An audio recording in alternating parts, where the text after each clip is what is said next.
2022 Ford Bronco Highway MPG Road Test. So how are we going to be conducting this? What are the rules? What are the standards? What's my driving style going to be? Well, first, we got to fill it up, and we stopped at the top for 30 seconds, gave it a little bit of extra juice, and we put 11.85 gallons of gas in this tank of 87. Reset the trip, and if you look there, we see we averaged 20.1 per Ford over the first 2,200 miles. Set our heat and fan speed, which, by the way, is going to stay consistent the entire drive, and we are on our way. Now, on the highway, I'm not going to be exceeding 78 miles an hour, and I'm not going to be going under 75 miles an hour. I'm going to be keeping it inside that range, and I'm going to be using cruise control as much as I humanly can. Now, one of the things that I want to note to folks is while the highway speed is limited at 65, the fact of the matter is the majority of Americans cruise above that, which is why I wanted to keep my speed inside that range as well.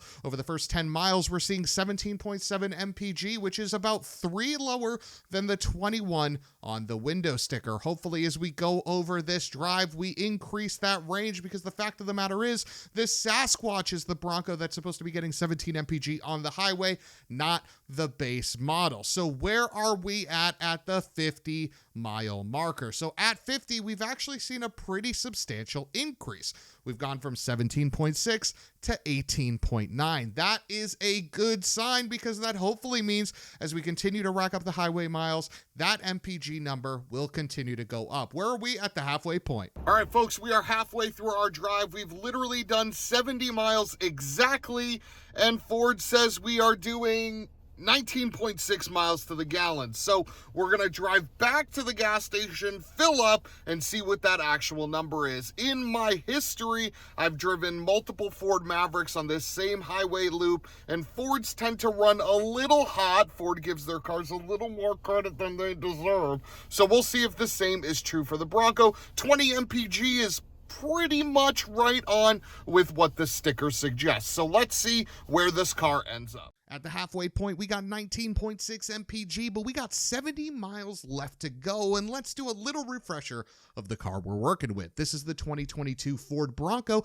and it's the manual transmission, which means we got the 2.3-liter inline-4 turbocharged engine. 275 horse, 310 pound-feet of torque. This car is supremely comfortable on the highway, and because we have the base model and not the Sasquatch, you're looking at 21 mpg rating on the highway versus the 17 that the Sasquatch gets. You take a massive hit if you want those big tires and that lift. How is the Bronco, though, on the highway? Well, from a comfort perspective, this car's great, okay? Yes, it is a little loud, and if you want some feedback on that, check the shorts part of this channel, and you can see a road noise comparison at speed, but because of its height, it does also blow around a little bit. So because we have the base model, we don't have any sort of lane keep, so because of that, we got to be on it from the steering wheel perspective. As we get back to the gas station, though, let's do some quick math. We did 140.9 miles, used 6.855 gallons of gas, which means we saw 20.55 mpg.